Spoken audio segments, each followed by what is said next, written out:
YouTube, what's poppin'? This your boy Ink and the Brain, and we are back at it like a bad habit, man. Shout out to everybody who's tuning in. So it looks like your boy Henry Ruggs III, the ex Oakland Raider, he gonna have to sit it down for some time, man. So we're gonna talk about it. Now, this is a cold case, man, because I remember when I was on a 2-yard when I was doing my time for the crime that I committed, which was aggravated assault with a deadly weapon, which coincidentally was the exact same situation that Henry Ruggs got himself into. The only difference was his victim died and mine survived. I was watching TV one day when I was in the pod chilling, had my headphones on. I'm watching ESPN like I did every day. All I see come up is breaking news. Las Vegas Raiders wide receiver Henry Ruggs III has been arrested. He was involved in a car accident. He was driving 160 miles an hour. He ended up hitting an innocent lady who was 23 years old, her and her dog. Her vehicle set on fire, and she died a brutal death. Her and her dog did. You feel me? So when I saw that pop up on my TV, bruh, I remember thinking just like, damn, I started shaking my head, and I was like, because I know what bro was going through when he did that. Because like I said, like his case is my exact case. The only difference is I wasn't going 160, and like I said, my victim survived. But a couple other differences too. Like he didn't get ejected out of his vehicle like I did. He didn't break his neck or anything. But that's neither here nor there, right? But so I can sympathize with the brother because I'm like, damn. I'm like, man, he fucked up and he going down. I knew that day.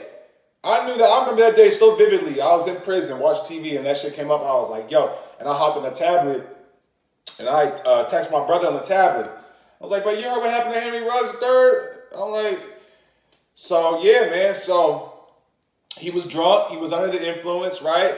And it's crazy because I was reading the information on his case, right?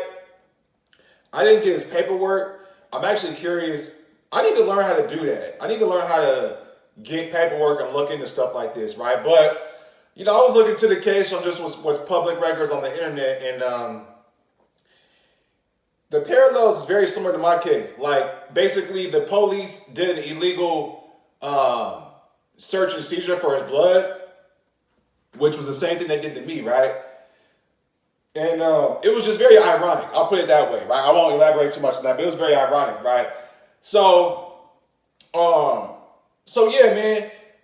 Henry Ruggs III, Alabama wide receiver, tremendous talent. As a rookie, when he signed a 4-year, I think it was 4 years, $16.3 million. All right. As a youngin, I mean, he was like 20 years old, so. Imagine making $4 million a year as a 20-year-old. You can't even buy a bottle of alcohol, but you're making $4 million a year. You feel me? Not only that, but you in Sin City. You feel me? You in Las Vegas, so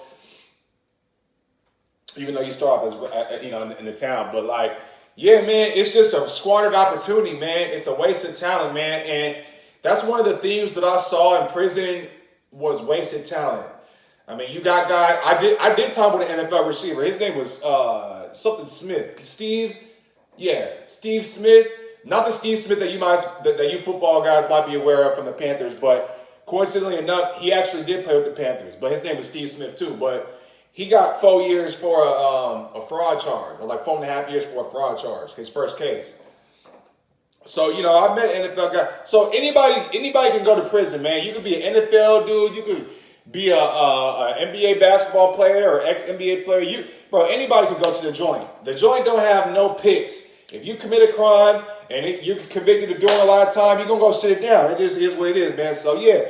So, man, they give Henry Ruggs III 3 to 10. Minimum 3 years, maximum 10. And I'm going to break that down for y'all really quick. Basically, what that means is if you don't get into any trouble, you don't fight nobody, you get caught, you don't stab nobody, you don't participate in riots, you don't get caught with drugs, you don't catch any new street cases, you're going to be out of there in 3 years. All right, you're up for parole in 3 years. Now, also, I know they have first-time offender programs and things like that in the penitentiary. So, Henry Ruggs III, all things encompassed, got a pretty sweet deal, in my opinion, for basically manslaughter. I've had plenty of people got manslaughter doing 15 years, 12, 15 years, right? So for him to get 3 years on the minimum, 10 on the backs, that's a sweet deal, man. But chances are he'll probably be out in about 2 years, man. They give him a program, he get out 90 days early, things like that. All that time add up when they do your final calculation, man.